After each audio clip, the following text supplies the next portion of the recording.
სულ მინდა რომ ორ საკითხზე ვილაპარაკო რა. ერთი კაზინო და მეორე ჩემ თავზე. პირველი დავიწყებ იმით, რომ მე რაღაცა გავაკეთე რა, რომ ხალხმა მიიღო, ხალხი გამემხიარულებინა და რაღაცა, მაგრამ რა თქმა უნდა, ჩვენ ხომ საქართველოში ვცხოვრობ და ეს ვერ გამოვიდა რა ნაწილობრივ რა და მინდა რომ ბოდიში მოუხადო რა ყველას, რომ ეს რაღაც გავაკეთე და მაპატიეთ, რაც უცუდად მიიღეთ რა. და მეორე რაზეც მინდა ვილაპარაკო ის არის, რომ კაზინო რა, ლუდოვიკ ხალხზე რა, ახალგაზრდობაზე. მე კაზინოში მუშაობდი დაცვად რა.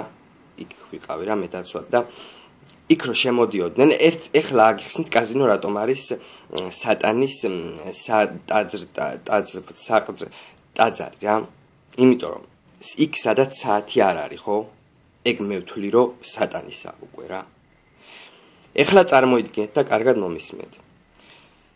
32-ს რომ მიუმატოთ 36, ხო გამოდის 6 და 666 არის სატანის რიცხვი რა, რო იცოდეთ.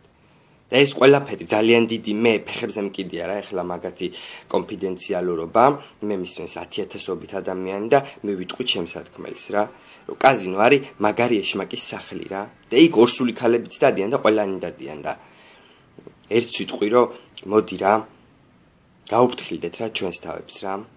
და არ გვინდა ეს რაღაცა სატანისტობები და ეშმაკობები რა.